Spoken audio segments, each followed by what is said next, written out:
naquela cruz, meu Salvador.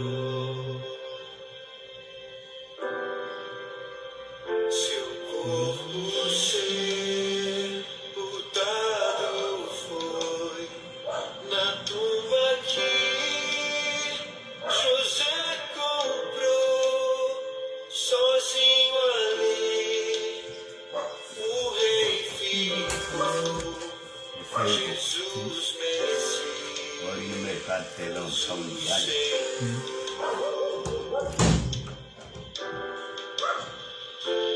Louvai o nome do nosso Deus, louvai seu nome sem cessar, pra sempre eu te exaltarei, Senhor, Senhor meu Deus. E no terceiro dia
Bom dia a todos, meus amados, né?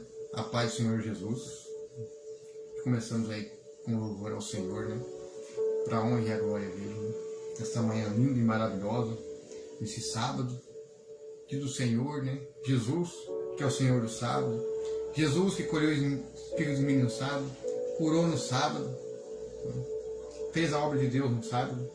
E estamos aqui hoje, no sábado, para a gente trazer mais uma mensagem do Evangelho, né? Tá, do nosso Senhor Jesus Cristo. Então eu quero aqui nessa manhã na tua presença, Senhor, né? Venha abençoar aqui não só esta casa, este lugar aqui onde estou, abençoar minha vida, abençoar também daquelas pessoas, Pai, que vão assistir aqui essa palavra, essa mensagem, abençoar as famílias, abençoar, Pai, as casas, abençoar esta nação, Pai, abençoar este povo, Pai, que venha nos trazer a sua paz, o teu Espírito nos nossos corações e venha nos fortalecer mediante a tudo que estamos vivendo, não só no Brasil, mas no mundo. Sabemos que a palavra de Deus vai se cumprindo e que o Senhor nos venha dar força, Pai, no nome do seu Filho amado Jesus Cristo. Fortalecer, nos dar força, fé, paciência, para vencer, Senhor. Para vencer tudo que estamos passando, Pai. No nome santo do Senhor. Abençoa, Pai, as famílias. Abençoe todas as casas, Senhor. Aqui os vizinhos, amigos, parentes, colegas, Senhor. E a todos os ouvintes dessa palavra de Deus. Amém. Então aqui hoje, amados, iniciando aqui, nós vamos meditar o livro de João, capítulo 21. E essa passagem, ela fala das aparições de Jesus após a sua ressurreição. Após a sua ressurreição, ele ainda andou aqui no meio, né, de nós. Né? Para quem conhece a palavra sabe, no livro de João capítulo 20, ele apareceu depois que ressuscitou ali para as mulheres, e apareceu para os discípulos. No entanto, que Tomé ainda duvidou quando viu as mãos dele perfuradas, se ele era realmente Jesus. Ele ainda duvidou. Então você vê que depois de tudo que ele passou, ele ainda estava aqui ainda, né? Ressuscitou, vivo, com grande poder e glória. E aqui no capítulo 21, fala da aparição de Jesus na praia, após a sua ressurreição. Vamos aqui no capítulo 21. Algum tempo depois, Jesus apareceu de novo aos seus discípulos, à margem do rio, à margem do mar de Tiberíades. Simão Pedro, Tomé, chamado Dídimo, Natanael, que era de Canaã da Galileia, os filhos de Zebedeu,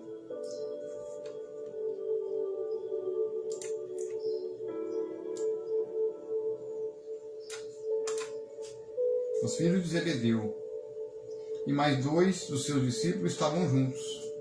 Simão Pedro disse-lhes: vou pescar. E eles encorajaram: nós vamos contigo também. Saíram e logo entraram no barco. Mas naquela noite nada pegaram. Entretanto, ao clarear a manhã, estava Jesus na praia. Mas os discípulos não perceberam que era ele. E Jesus lhe perguntou: moços, tende alguma coisa para comer? E eles responderam: não. Então Jesus orientou: lançai a rede do lado direito do barco, encontrareis. Assim eles o fizeram, e logo não conseguiram recolher a rede, por causa da abundância de peixes. Diante disso, o discípulo a quem Jesus amava disse a Pedro: é o Senhor? Assim que Simão Pedro ouviu que era o Senhor, vestiu sua túnica, pois havia tirado, e lançou-se ao mar. Mas os outros discípulos vieram no pequeno barco, arrastando a rede com os peixes, pois não estavam longe da praia, senão uns 200 côvados. Então, assim que saltaram em terra, viram ali uma fogueira.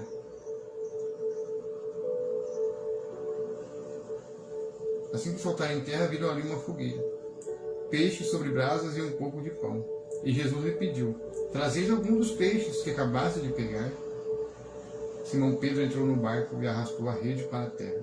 Ela estava cheia, com 153 grandes peixes. E mesmo com tantos peixes, a rede não se rompeu. Então Jesus os convidou: vinde e tomai o vosso de jejum. Vem indagar-lhe: quem és tu? Pois sabiam que era o Senhor. Jesus aproximou-se, pegou o pão e o deu a eles. Tomou um peixe e fez o mesmo. E essa foi a terceira vez que Jesus apareceu aos seus discípulos, depois de haver ressuscitado dos mortos. Olha aqui, ó. Depois de ressuscitado, Jesus apareceu a terceira vez. Assim, após tomar o de jejum, Jesus questionou a Simão Pedro: Simão, filho de João, tu me amas mais do que os outros? Respondeu ele: sim, Senhor, tu sabes que te amo. Jesus o encarregou: cuida dos meus cordeiros. Outra vez Jesus lhe perguntou: Simão, filho de João, tu me amas? Ele afirmou: sim, Senhor, tu sabes que te amo. Jesus lhe confiou: pastorei as minhas ovelhas. Pela terceira vez Jesus perguntou: Simão, filho de João, tu me amas? Pedro ficou angustiado por Jesus haver lhe perguntado pela terceira vez: tu me amas? E assegurou-lhe: Senhor, tu conheces todas as coisas e sabes que eu te amo. Comissionou o Jesus: apacenta as minhas ovelhas. Então aqui a gente vê que Pedro, aquele que havia negado Jesus, né, Jesus o restaura. Né? Você vê que o amor e a misericórdia do nosso Senhor. Né? Por mais que Jesus lá atrás tinha negado ele, e o apóstolo e Pedro se arrependeu, né, de chegar a esse ponto. E aqui ele é restaurado.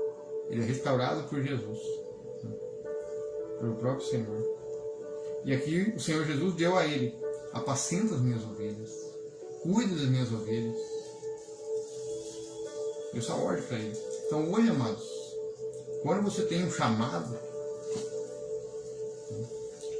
como você tem um chamado para ser pastor, né? Eu sou só um evangelista, eu gosto de pregar a mensagem, eu gosto de levar a mensagem do Evangelho, passar as pregações, alertar, despertar. Mas existem os pastores, as pessoas que têm a função de pastor. Qual a missão dele? Qual a missão de um pastor hoje? É apacentar as ovelhas, é cuidar das ovelhas. Então a gente tem que saber muito bem qual o chamado que a pessoa tem, porque é uma responsabilidade muito grande, e muitas vezes Deus dá a cada um seu chamado, seu propósito. Uns para dom de profecia, outros a dom de pastorear, outros a evangelistas, a pregadores, outros para pastorear as ovelhas, para cuidar do rebanho. Então, é uma função muito responsável, não é brincadeira. Por isso que muitas vezes tem muitos pastores, principalmente nos templos, usam da palavra de Deus para ganhar dinheiro, para fazer coisas que o Senhor não manda. Né? Estão muitas vezes distorcendo, e em vez de apacentar e cuidar das ovelhas, estão destruindo as ovelhas, estão roubando as ovelhas. Não prega às vezes a verdade, não prega contra o pecado, às vezes não prega contra o adultério, com o segundo, terceiro casamento, não prega contra a idolatria. E às vezes, em vez de apacentar e cuidar, acaba dispersando, ou às vezes até levando para perder a salvação. Por isso que o Senhor nos fala que a gente tem que ler as Escrituras, tem que meditar elas, pedir direção para o Espírito Santo, para a gente saber se a gente está ouvindo aquela pregação, se está de acordo com a palavra. Por isso que eu gosto, quando eu prego, eu uso aqui a palavra de Deus, eu uso aqui as Escrituras, eu venho aqui e medito em cima. As pessoas que estiverem assistindo, ouvindo, também têm o mesmo direito de pegar a Bíblia, ir lá, pegar o capítulo que foi lido, que foi meditado, para ver se está de acordo com o que o pregador, que o pastor pregou. A pessoa que assiste a pregação, que ouve, ela tem que pegar a Escritura. Ela tem que provar as Escrituras. Vamos provar para ver se o Antônio aqui está pregando de acordo com a palavra. Se o outro irmão, Manuel, que prega na rua, está de acordo com a palavra. A gente tem que analisar. As Escrituras foi feita para isso, para ser meditada, para ser provada. Por isso que muitas vezes as pessoas são enganadas. Porque muitas vezes ouvem lá, por exemplo, vamos pegar um exemplo. Um pastor dentro de um templo religioso hoje. Ele usa lá um versículo, vamos supor, Malaquias 3:10, que fala sobre os dízimos e as ofertas, né? Aí fala que quem roubará, né? Nós roubamos os dízimos e as ofertas alçadas. Aí muitas vezes o pastor usa só esse versículo e usa lá que quem não dá o dízimo vai perder a salvação, que quem não dá o dízimo vai acontecer isso, vai vir um devorador. Então, eles usam, às vezes, versículos, mas não lê o texto e o contexto. Mas por quê? A quem o Senhor referia? Porque estava roubando isso. Se a gente for analisar, ali o povo de Israel estava roubando. A nação inteira estava roubando. Porque os dízimos naquele tempo, para o povo judeu, eram para os levitas, os órfãos, as viúvas, os peregrinos. Então era uma parte, uma 10ª parte de sua colheita. Se o cara plantava milho, era colheita do milho, outro plantava uva, 10ª parte da colheita dele. Então era usado o quê? Para sustentar os levitas, porque não tinham bem em herança. E muitas vezes um pastor vai lá usando um versículo para poder enganar. Então por isso que eu falo, tudo que a gente prega também aqui, eu gosto que as pessoas peguem a Escritura e provem. Vão lá, leia, medite, peça direção para Deus. Depois ele fala, poxa, eu não lá. Porque se eu estiver pregando algo que é ao contrário, a pessoa tem todo o direito de chegar em mim e falar, você pregou algo que não está batendo aqui. E a gente vai sentar, a gente vai conversar, a gente vai, né, para a gente chegar num consenso dentro da palavra de Deus. Então muitas vezes a gente tem que ler. Você vê que eu mesmo, como católico, né? Eu fui católico muito tempo. Eu orava para Maria, eu rezava terço, né? Oração repetida, e a palavra fala, né, que orações repetidas é em vão. Então, depois que a gente vai lendo a palavra, a gente vai conhecendo, né? Poxa, mas como que a gente foi enganado, né? Eu nunca vi um padre pregar isso. Que nem aqui. Jesus apareceu a 3ª vez após a ressurreição. As aparições de Jesus. Vamos supor, eu já vi nunca vi na época quando eu frequentava a Igreja Católica, eu nunca vi um padre pregar sobre idolatria, o primeiro mandamento.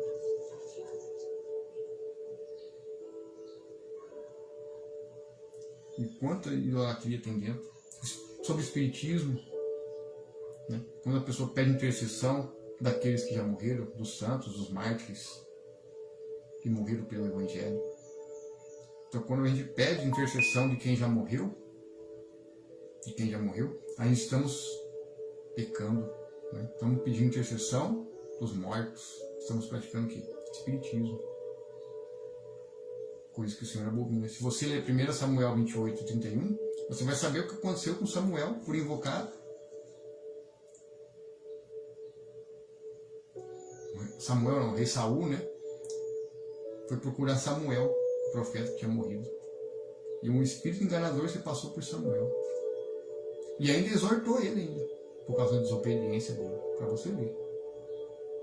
Então, a gente tem que tomar muito cuidado, irmãos, no que busca. A gente tem que buscar se aprofundar na palavra de Deus, para a gente não ser enganado. Então você vê aqui que Jesus apareceu a 3ª vez, né, e chamou Pedro para apacentar e cuidar das ovelhas. É a mesma coisa. Hoje a pessoa que tem a função de um pastor, ela tem que apacentar as ovelhas. A pessoa precisa de oração, pedir oração, vai visitar na casa da pessoa, a pessoa fala assim, você não vai lá em casa fazer uma visita, orar pela minha família, orar pela minha esposa, alguém da família está doente. Qual que é a missão de um pastor? É ir. E muitas vezes os pastores eles acabam fugindo disso. Talvez com medo do quê? De manifestar um demônio, com medo de expulsar um demônio. Cadê a autoridade? Essa autoridade só vem do Espírito Santo. Não é um crucifixo. Se você pegar um crucifixo, você põe na frente, né? Você pegar um crucifixo assim, põe na frente do demônio que vai expulsar um demônio da pessoa. O demônio não tem medo do crucifixo. Ele tem medo da autoridade de Jesus. Ele tem medo daquele que tem a luz do Espírito Santo na vida dele. Ele tem medo da luz. As trevas temem a luz. Então, quando uma pessoa que tem luz se aproxima de quem está em trevas, ele vai manifestar. E quem tem as luz é só repreender, no nome de Jesus Cristo. Falar, no nome de Jesus Cristo, você vai sair dessa pessoa agora. Só que tem que estar em autoridade. E também tem que saber que tipo de espírito maligno está agindo. Lembra que os discípulos tentaram expulsar um demônio de um jovem e não conseguiram? Depois, mais tarde, Jesus explica a eles que esse tipo de demônio só sai com oração e jejum. Às vezes não estava em jejum, não estava em consagração, como é que vai ter autoridade? Depende do tipo de espírito. Se é um principado, que é um príncipe do demônio, às vezes não é um demônio simples, qualquer um, pequeno. No mundo espiritual, amados, assim como existe a hierarquia, Deus, o Pai, Jesus, o Espírito Santo, que é o advogado fiel, né? Aí vem os anjos, né? Vem Miguel, vem Gabriel. Então existe uma hierarquia no mundo espiritual. Assim como existe uma hierarquia lá no céu, entre os anjos do Senhor, no mundo espiritual, no maligno, também existe os principados, dominadores, as potestades e os espíritos opressores, né? Que é a opressão espiritual. Você pegar um exemplo, você começa a mexer no celular, aí você está distraído com o celular, não te dá sono. Aí você começa a ler a Bíblia e começa a dar sono. Sabe o que é isso aí? Isso é espírito opressor. É um espírito opressor que está querendo que você não leia a Bíblia. Não busque o Senhor. É um espírito maligno agindo ali, tentando te oprimir. E quando você sentir esse sono, você começa a fazer o quê? No nome de Jesus, saia agora daqui. E quando você fala com autoridade, esse espírito opressor, ele sai. Por quê? Porque ele quer que você não busque a palavra de Deus, não quer que você medite. Ele não quer que você conheça a verdade. Então, o mundo espiritual é assim. Muitas vezes a pessoa está orando, começa a dar sono, já repreende. Aí o sono vai, você vai estar em oração, em espírito em adoração. Por quê? Porque existe um espírito opressor agindo. Tentando ali impedir de você orar. Criando situações para você não buscar o Senhor. Usa pessoas para atrapalhar você orar. É assim que funciona. Por isso que quando é importante a gente buscar o Senhor, é quando você não tem ninguém na sua casa, quando você está lá em secreto, ou de madrugada. Está todo mundo dormindo. Não tem ninguém para te incomodar. O melhor hora hoje para se orar, amados, é de madrugada. Por quê? Porque a hora está todo mundo dormindo. Aí vem de dia, né? Um pede aqui, outra coisa aqui, outra aqui, um filho ali, um outro está ligando. De noite não, de madrugada. Vai lá, às meia-noite, às 3 horas da manhã. É o melhor horário. Porque não tem ninguém, está todo mundo dormindo. Aí você ali busca o Senhor. Então por isso que eu falo, mundo espiritual não é brincadeira, né? Então você vê aqui que Jesus deu uma ordem para ele, né? Apacenta, cuida das minhas ovelhas.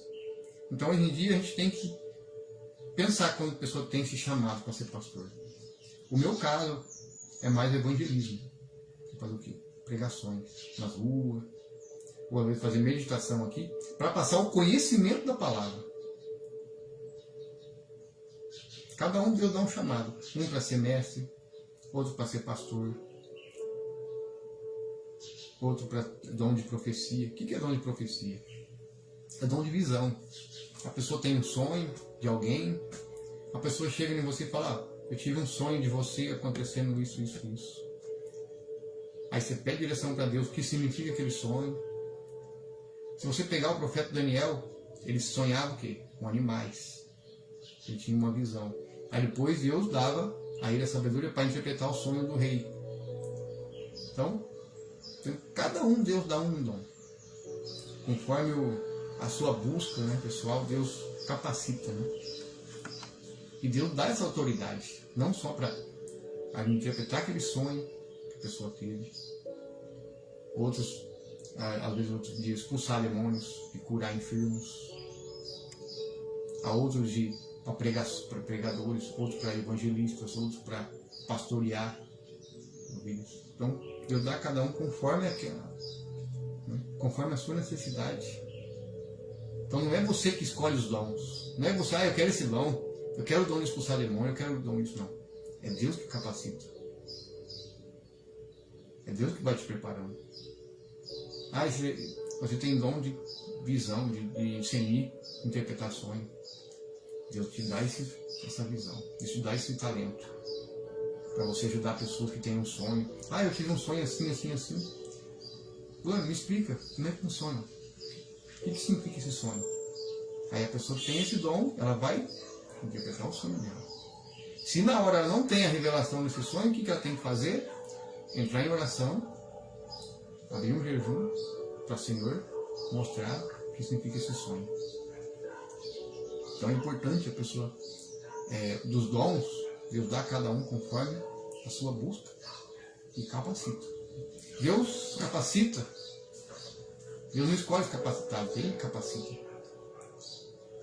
Deus escolhe às vezes as coisas mais loucas deste mundo. As coisas que a gente muitas vezes não tem nos espera. E é assim que funciona.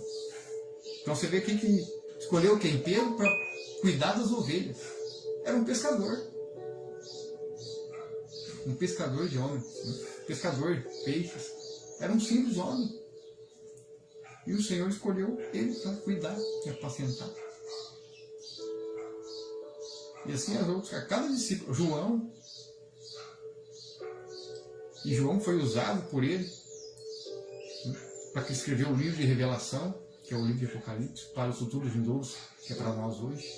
Então Deus pode ver que é o único discípulo que não foi martirizado, que não foi morto por perseguição.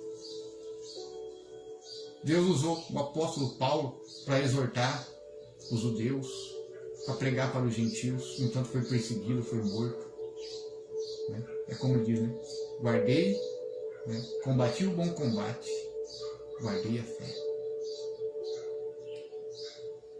E como combater um bom combate? Um combate espiritual, através da fé. Uma batalha espiritual contra o maligno. É como diz, a nossa luta não é contra sangue, não é contra a carne, mas sim contra os principados. Potestades e espíritos opressores. Não é contra as pessoas, é contra os principados. Então, é onde o apóstolo Paulo foi usado. No entanto, foi morto, foi perseguido. Né? Tudo tem um preço pelo Evangelho. Se a gente pegar no Antigo Testamento também, o profeta Jeremias, que Deus usou, que não sabia nem falar. Não sabia nem falar. Mas, Senhor, como é que eu vou falar para esse povo? Esse povo não vai me escutar? Vai que eu coloco palavras na sua boca. No entanto, ele foi preso, porque ele foi falar a verdade para o povo e ele foi preso. Mas depois, quando aconteceu, né? Aí ele lembrou, né?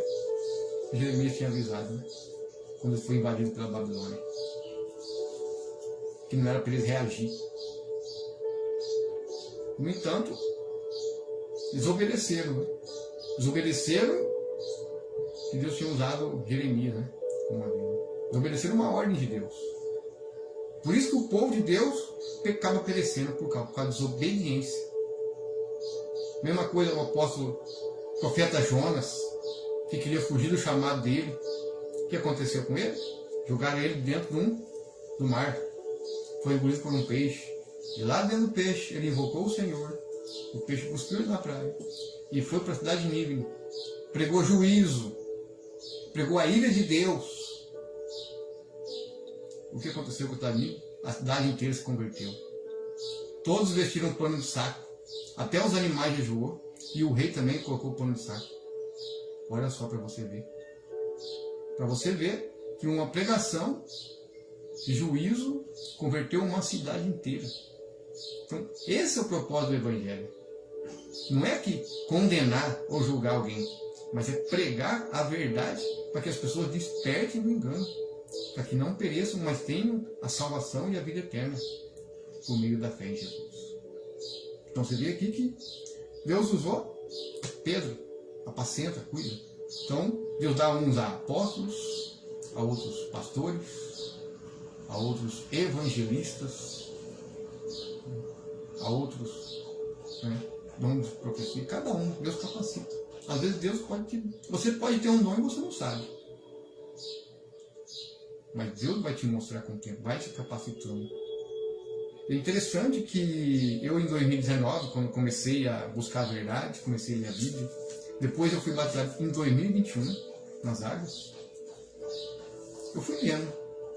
Eu tive sonhos, eu tive visões, coisas que aconteceram comigo. No começo eu não entendia nada, eu achava que eu estava louco. Eu falei, nossa, é uma loucura isso. Eu falei, estou ficando louco. Não. Sonhos que eu tive que aconteceu comigo. Se eu tivesse entendido aqueles sonhos, se eu tivesse alguém que tivesse me orientado na época, pastores, mas os pastores não sabiam orientar em nada. Eu teria, às vezes, até evitado certas coisas acontecer. Então, Jesus, ele capacita. Então não é você que escolhe. Então aqui ele usou Pedro para cuidar das ovelhas. Continuando aqui. Em verdade, eu te afirmo, quando eras mais jovem, tu te vestias a ti mesmo e ias para onde desejavas. Mas quando chegares à velhice, estenderás as mãos e outra pessoa te vestirá e te conduzirá para onde tu não queres ir. Isso falou Jesus, significando o tipo de morte com qual Pedro iria glorificar a Deus. E assim que terminou de proferir essas palavras, acrescentou, segue-me. O apóstolo, como disse aqui, né? Pedro foi martirizado, foi morto, foi crucificado de ponta cabeça. Alguns foram cerrados ao meio. O apóstolo Paulo foi decapitado. Uns foram queimados. João foi o único apóstolo que não foi martirizado, porque Deus tinha um propósito para ele. Qual que era o propósito do apóstolo João? Quando ele foi jogado na ilha de Patmos, pelo milagre que aconteceu ali, esconderam. Qual foi o propósito de João? Era escrever o livro de revelação. Deus ia usar ele para revelar tudo o que aconteceu nos dias de hoje que estamos vivendo. Olha só como é que Deus é maravilhoso. Permitiu que João não fosse quebrado nenhum de seus ossos. Não fosse martirizado. Para que ele lá na ilha de Patmos, preso, Deus usasse ele em espírito, arrebatava ele em espírito, e ele tinha todas as visões, todos os sonhos, e Deus usava ele. E é onde ele escreveu o livro de revelação e Apocalipse. Né? Nós chamamos de Apocalipse, né? Que é o que estamos vivendo hoje. Vivemos os dias de hoje, tudo se cumprindo. Então você vê o amor de Deus para com o homem, né? Para que tenham acesso à salvação e seja salvo. Está aí o amor dele. Né? Continuando aqui no versículo 20, Pedro voltou-se e viu que o discípulo a quem Jesus amava os acompanhava. Este era o que estivera ao lado de Jesus durante a ceia. E perguntara, Senhor, quem te irá trair? Assim que Pedro ouviu, perguntou a Jesus, Senhor, mas quando este homem? Senhor, mas quanto a este homem? Então Jesus lhe respondeu, se eu desejar que ele fique vivo até que eu volte, o que te importa? Aqui Jesus fala assim, né? Pedro voltou-se ao seu discípulo e os amava, o acompanhava. Este era o que estivera ao lado de Jesus durante a ceia e perguntou, Senhor, quem irá te trair? Assim que Pedro ouviu, perguntou a Jesus, Senhor, mas quanto a este homem? Então Jesus responde, se eu desejar que ele fique vivo até que eu volte, o que te importa? Entretanto, quanto a ti, segue-me. Por esse motivo tornou-me conhecido entre os irmãos. O rumor daquele discípulo que não passará pela morte. Então, quem foi o discípulo amado? João. Foi João que escreveu o livro de Apocalipse, Revelação. Então ele foi o único que não morreu martirizado. Né? Então aqui ele fala até que eu volte. Até, como diz aqui, ó, não passará pela morte. Ele não foi morto, perseguido. Ele morreu, uma morte natural, está preso. Mas ele não provou daquela morte, sabe, aquela perseguição, aquela, sabe, por morte mesmo, assim, cruel, né? O pessoal perseguia a igreja.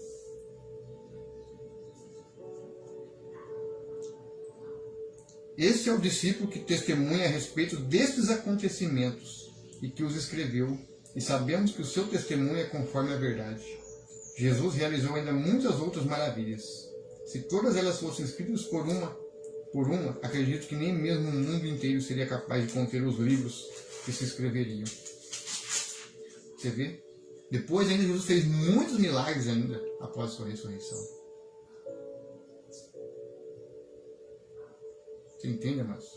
Então Jesus ainda fez, se a gente, como ele disse, se fosse escrever tudo, acho que uma Bíblia dessa não ia suportar de tantos livros, né? Tantas páginas. Então Jesus ele fez muitos sinais, fez muitas maravilhas, fez muitos milagres, né? Não só antes, mas depois da morte dele também, né? A aparição dele. Você vê como que é o poder, né? Desse nosso Deus Todo-Poderoso. Né? O milagre, né? E aqui você viu, né? Usou um discípulo ali, deixou ele vivo, não permitiu que ele fosse martirizado, para ele ser usado para escrever o livro de Revelação, para futuros vindouros, para nós hoje. Por isso que fala aqui em Apocalipse, ó. A gente olhar aqui em Apocalipse, olha o que o Senhor fala aqui no capítulo 1. Ó. Revelação de Jesus Cristo, que Deus lhe concedeu para mostrar a seus servos os acontecimentos que em breve deveriam se realizar. E que ele, por intermédio do seu anjo, expressou ao seu servo João. Olha aqui, está vendo como é que confirma? Que João foi o apóstolo escolhido, não ser morto martirizadamente, para ser usado pelo Senhor para revelar tudo. Para escrever o livro de Revelação. O qual comprovou tudo quanto viu da palavra de Deus e o testemunho de Jesus Cristo. Bem-aventurado os que leem, bem como os que ouvem as palavras desta profecia e obedecem às orientações que nela estão escritas, por quanto tempo desses eventos está às portas. Aí vem as cartas da igreja, né? Você pode ver que o livro de Apocalipse ele já vem acontecendo desde aquela época que o Senhor deu a visão a João. Porque o livro de Apocalipse depois vem aqui as cartas das igrejas, né? João aqui escreveu para as igrejas, as 7 igrejas da Ásia. Tudo. Né? Exortando a igreja. E muitas coisas que estão em Apocalipse já aconteceu e muitas coisas estão acontecendo agora. Estamos vivendo, que é o final. E Jesus também tem profetizado em Mateus 24. Então tem muitas coisas que já aconteceram e muitas coisas estão acontecendo agora. A Bíblia, amados, ela é um quebra-cabeça.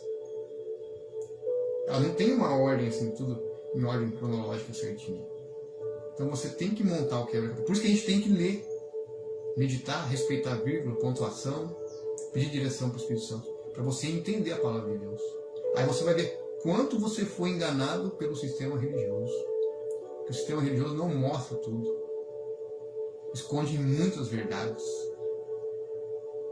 Você vê como que a palavra de Deus ela é poderosa. Eles acham que às vezes eles podem esconder, mas sempre Deus vai levantar homens, vai levantar pessoas para pregar a tua palavra, para mostrar a verdade. Pessoas que às vezes nem são capacitadas, nem pessoas que têm teologia de prosperidade, teologia disso, curso de catologia. Às vezes você pode ter tanto curso, mas se não tiver o Espírito Santo de Deus por parte do Senhor, não adianta nada.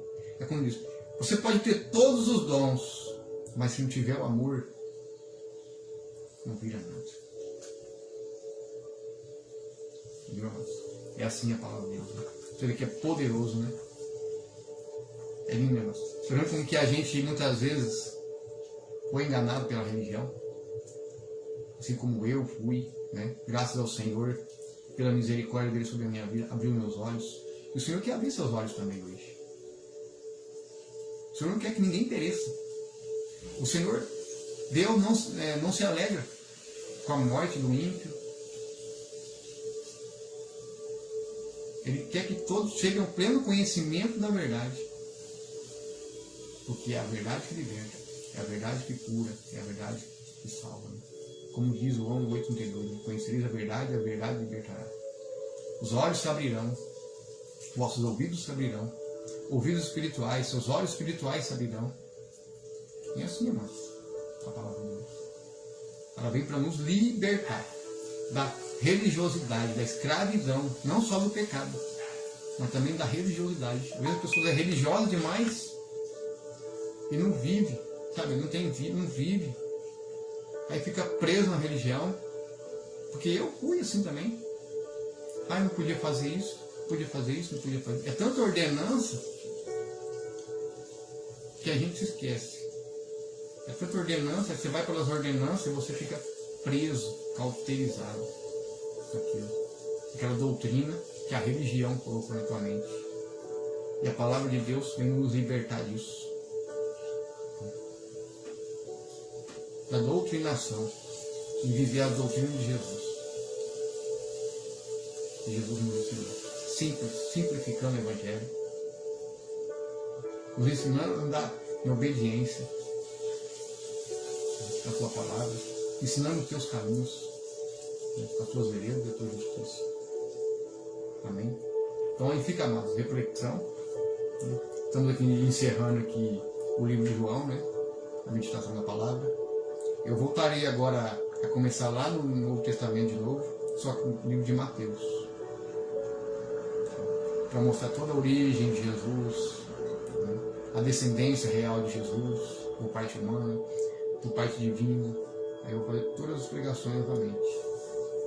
Eu fiz o de João primeiro, porque o livro de João fala muito, ele fala mais, aprofundado mais de Jesus. Fala do seu amor, dos seus milagres, né? Das suas maravilhas que ele fez aqui na terra. E João, ele escreve o livro, né? Ele que conviveu com Jesus.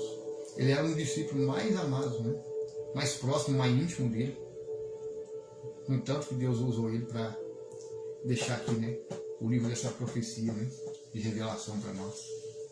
De tudo que estamos vivendo hoje, para que sejamos preparados, fortes e firmes, para não aceitar e não se dobrar diante do sistema do maligno. E assim as pessoas serem salvas, as pessoas serem libertas, as pessoas... Infelizmente, muitas vezes, por a gente não aceitar esse sistema, não se dobrar diante dele, muitas pessoas vão ser mortas, vão ser perseguidos por causa do nome de Jesus. É como diz, né, tem 2 missionárias, há um tempo atrás, pregando em Israel, que foram atacadas violentamente, agredidas verbalmente, até lançaram coisas sobre ela, crianças judias. Sabe por quê? Porque os pais ensinam ele aquela ordenança religiosa, aquela doutrina. E não é por aí, né? Não é com violência, e sim, né, pela palavra. Né? O reino de Deus não é tomado à força mais, né? E sim pela... Não é por força nem por violência, né? Se a gente olhar os profetas, né, eram os ladrões salteadores. Né? Eram na força, avisava, exortava, chamava atenção, chacoalhava e o povo não aceitava e onde era preso. Hoje não, né? Hoje a gente tem que ter mais paciência, tem que orar pelas pessoas, para que o Senhor abra os olhos espirituais, os ouvidos espirituais das pessoas, para que pessoas despertem do engano. Amém? Então quero aqui agradecer a Deus por essa mais palavra, essa mensagem, por ter encerrado o livro de João. Que possa compartilhar com mais pessoas, para que mais pessoas cheguem ao pleno conhecimento da verdade e da palavra do Senhor, para que esse Evangelho seja chegado a toda criatura. aos 4 cantos dessa terra, né? E hoje nós vamos usar isso, né? Vamos aproveitar a tecnologia, já que a tecnologia, o anticristo vai usar em favor dele, vamos usar o reino de Deus. Vamos usar o sistema para propagar o evangelho. Então vamos usar. Em vez de usar como meio de ganhar dinheiro, vamos usar para que mais almas sejam alcançadas. Para que todos sejam acesso à verdade, sejam salvos. E cheguem pelo conhecimento da verdade. Amém? Então, compartilha. Se puder compartilhar, compartilha esse vídeo, né, para mais pessoas, amigos, familiares, para que as pessoas cheguem pelo conhecimento. Que Deus abençoe, né? Um ótimo sábado, final de semana, abençoado, né? E que Deus guarde a vida de todos. Amém?